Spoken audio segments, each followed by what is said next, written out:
Hello दोस्तों, good evening. स्वागत है आप सभी का मेरे एक और नए ब्लॉग में। तो जैसे कि वीडियो का टाइटल और थंबनेल देख के पता चल गया होगा वीडियो किस चीज़ का होने वाला है। हाँ दोस्तों, तो आज हम जा रहे हैं जगन्नाथ मंदिर, जो कि हमारे घर से करीब करीब 7 किलोमीटर के आसपास है, यहीं पास में ही है। तो उसके दर्शन हम आपको कराएंगे। तो दोस्तों, अभी जो टाइम हो रहा है वो अभी 6:50 हो रही है। फटाफट से यहाँ पे निकलना भी है, नहीं तो रात हो जाएगी तो मैं कुछ दिखा नहीं पाऊँगा आपको।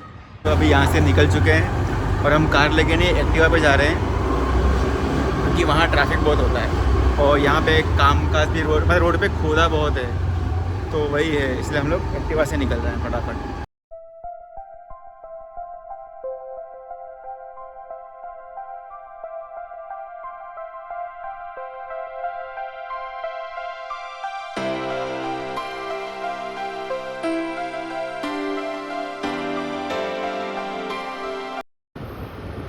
दोस्तों, अभी हम जिस हाईवे पर चल रहे हैं ये अहमदाबाद मुंबई हाईवे है, NH 64।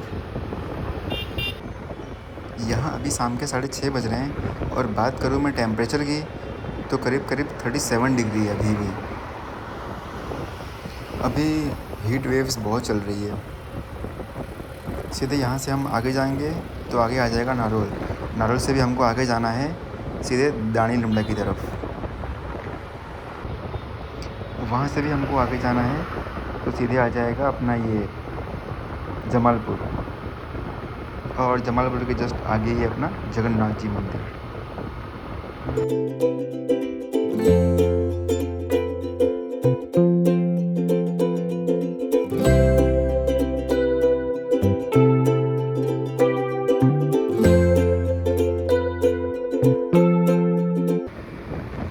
दोस्तों, यहाँ बात करूँ मैं रास्ते की, रास्ता आप देख ही रहे हैं रास्ता कितना अच्छा है।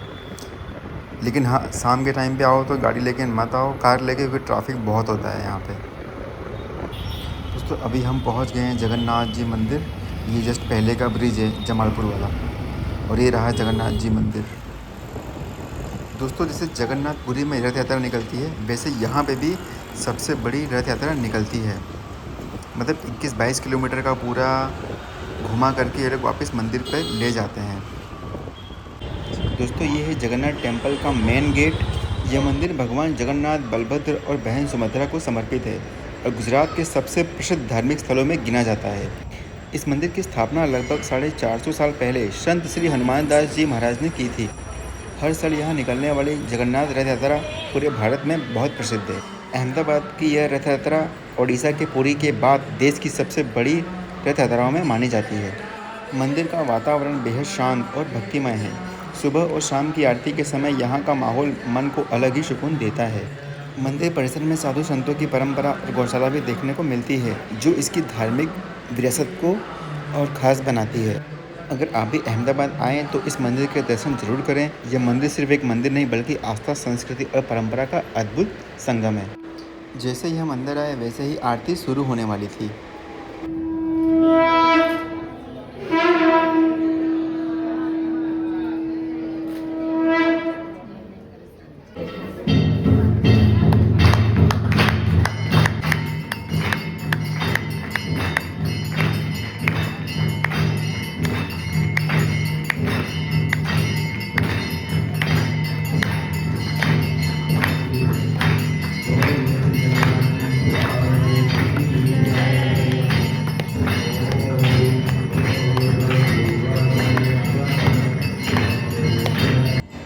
दोस्तों, यहाँ मंदिर आप देख सकते हैं, 2 माल का मंदिर है। नीचे ग्राउंड फ्लोर है, ऊपर जगन्नाथ जी महाप्रभु हैं, और ये पूरा आसपास का पूरा ग्राउंड है, और ये सब पूरा आश्रम है, जो यही लोग सब देखभाल करते हैं इसकी। जिस दिन रथ यात्रा होती है उस दिन का माहौल तो पूरा अलग ही होता है। दोस्तों, सामने जो आप रथ देख रहे हैं यही वो रथ है जब जगन्नाथ जी महाप्रभु यहाँ से निकल करके और पूरे सब जगह आसपास घूम करके दर्शन देते हैं सभी को। तो दोस्तों, मैं अभी जस्ट यहाँ घर पहुँच गया हूँ। मंदिर में दर्शन करके फटाफट से हम लोग वहाँ से निकल गए थे, और हमने, क्योंकि वहाँ पे हमने 10 बजे का टिकट लिया हुआ है।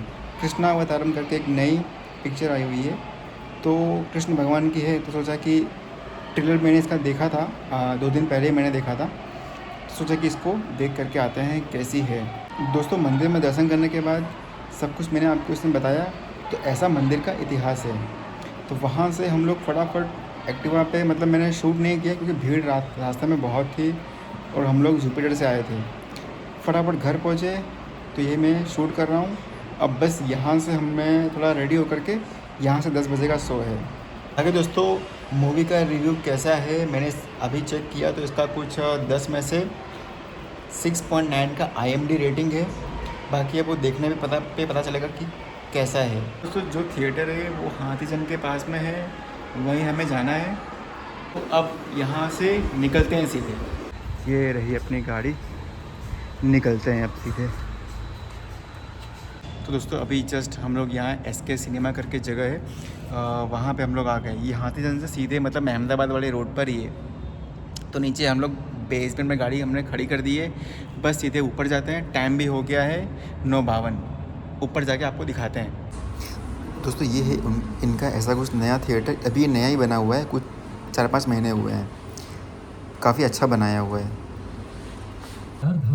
तो दोस्तों जैसे मैं अभी अपनी सीट पे आके बैठा हूँ, वैसे ही यहाँ पे अभी चालू है 4 धाम जो यात्रा शुरू हो गई है, उसका यहाँ प्रचार चल रहा है कि कैसे जाना है, क्या है, वो सब चीज़ें यहाँ बताई गई है। .gov.in पोर्टल या टूरिस्ट केयर उत्तराखंड ऐप के माध्यम से पंजीकरण, यात्रा पास, मौसम अपडेट, रूट मैप, होटल और हेल्पलाइन जैसी सुविधाओं। दोस्तों अभी जस्ट मैं मूवी देख के घर पहुँचा। एक्चुअली हमने पूरी मूवी देखी ही नहीं, हम इंटरवल के बाद ही हम लोग वहाँ से निकल गए। एक चीज़ में हुआ क्या था कि मूवी, मतलब पूरी मूवी का ये लोगों ने मजाक बना के रख दिया है। बॉलीवुड वाले जो भी मतलब अध्यात्म से रिलेटेड कोई मूवी बनाते हैं तो एक्चुअली पहले उनको शास्त्रों को पढ़ना चाहिए, श्रीमद् भागवत महापुराण का पूरा पाठ करना चाहिए, इनको भगवान की लीला कथाओं का श्रवण करना चाहिए, उनको सुनना चाहिए। भागवत में क्या लिखा है, भगवान का पहला विवाह किसके साथ हुआ था, रुक्मणी जी, सत्यभामा जी, जामवंती जी, जितने भी जो चरित्र हैं वो सब इनको उठा के पढ़ना चाहिए। उसके बाद जो भागवत कथाकार है उनसे जाके इनको बताना चाहिए कि मैं इस तरह की मूवी बना रहा हूँ, तो इसमें और क्या ऐड करना है, क्या नहीं करना है, तो चीज़ें पता चलती है।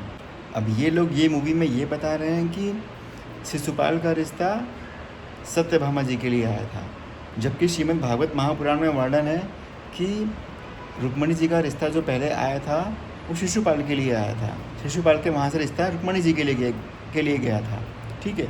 और मूवी में सत्यभामा जी का बता रहे हैं लोग। ऐसे ही मूवी में और भी कई मिस्टेक हुई है, जो कि मैं पहले यही बोलूँगा कि पहले शास्त्रों को पढ़ करके और उसके बाद पब्लिक को दिखाया जाए, क्योंकि जो दिखाओगे पब्लिक उसको ही मानेगी। क्योंकि आज किसी के पास इतना टाइम नहीं कि वो शास्त्रों को पढ़ सके और उसको समझ सके। जो मूवी में दिखाएंगे वही लोग पब्लिक देखती है और वही उसको मानती है। और पूरी मूवी में सिर्फ रास की ही बातें बताई गई हैं, यानी इंटरवल के पहले का जो मैं बता रहा हूँ।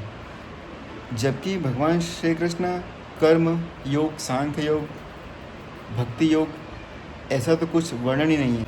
तो ये सारी चीज़ें हैं। जैसे आपने महाअवतार नरसिम्हा देखी होगी, ठीक है, उसमें जो उनके डायरेक्टर हैं अश्विन कुमार, उन्होंने बताया था कि मैंने उनका इंटरव्यू देखा था, उन्होंने बताया है कि श्रीमद् भागवत महापुराण, नरसिंह पुराण, वराह पुराण जैसे शास्त्रों का उन्होंने श्रवण किया। उसके बाद जो पूज्य श्री इंद्रेश जी उपाध्याय जो भागवत कथाकार है, उनके पास में जा कर के उनसे मिले और सब चीज़ें उनको बताएं कि हम इस तरह की मूवी, एनिमेटेड मूवी बना रहे हैं, यहाँ पे इसमें क्या और ऐड कर सकते हैं, इस तरह का हमने सोचा, यही हम बनाने जा रहे हैं, तो उसमें और क्या ऐड करना है, क्या प्लस माइनस करना है। तो वो सारी चीज़ें हैं। और मूवी भी ठीक जैसा जैसा श्रीमद् भागवत महापुराण में लिखा गया है, जो वराह पुराण का जो वर्णन आता है, वराह भगवान ने कैसे मतलब अवतार लिया था, ब्रह्मा जी के नाक से उनका मतलब प्रादुर्भाव हुआ था, उसके बाद किस तरह से उन्होंने हिरण्याक्ष को मारा था, हिरण्याक्ष और हिरण्यकशिपु एक कैसे थे, ये सब चीज़ मतलब जैसे जैसे पूरा मतलब भागवत में वर्णन है उस तरह से पूरा बताया गया है। या तब तो मैं जस्ट वो टाइम पे पढ़ता भी था, तो एग्जैक्ट एक भी चीज़ को कम ज़्यादा बढ़ा के नहीं बताया गया है। जैसा शास्त्रों में लिखा है वही चीज़ को बताया गया है। ठीक उसी प्रकार नरसिंह भगवान जब प्रकट होते हैं महाअवतार नरसिम्हा में, ठीक है, तो जो भागवत के 7वें स्कंद में जो इसकी कथा आती है, ये पूरा का पूरा मतलब एग्जैक्ट भक्त प्रहलाद जी कैसे थे, नरसिंह भगवान का प्रकट होना, किस तरह से उन्होंने खंबे से मतलब प्रकट हुए थे और हिरण्यकशिपु को मारा था और अपना विराट रूप दिखाया था। इस सारी चीज़ें भागवत में लिखी गई हैं। तो ये चीज़ें कि सारी जैसा जो लिखा है पब्लिक को वो बताया जाए, इसलिए महाअवतार नरसिम्हा इतनी चली थी, लोगों ने इतना प्यार और सपोर्ट किया था। और वो मूवी आज भी लोगों के हृदय मतलब दिल को छू जाती है आज भी जब देखते हैं उसको। तो यही है कि जहाँ तक मेरा सोचना ऐसा है कि जो शास्त्रों में लिखा है उसी चीज़ को लेकर के उसको पढ़ समझ करके और उसके बाद ही उस मूवी को बनाया जाए। चलो दोस्तों, ये वीडियो को यहीं पे एंड करते हैं। आई होप सो आपको ये वीडियो पसंद आया होगा। अगर पसंद आया तो आपको पता है क्या करना है, इसको लाइक शेयर एंड सब्सक्राइब करें, ठीक है। आप वीडियो देखते हैं लेकिन लाइक एंड सब्सक्राइब नहीं करते हैं, ऐसे ही देख के चले जाते हो, ठीक है। तो इसको लाइक सब्सक्राइब करें और शेयर करें, ठीक है। अभी सपोर्ट करें। मिलते हैं ऐसे ही नेक्स्ट ब्लॉग में, तब तक के लिए बाय।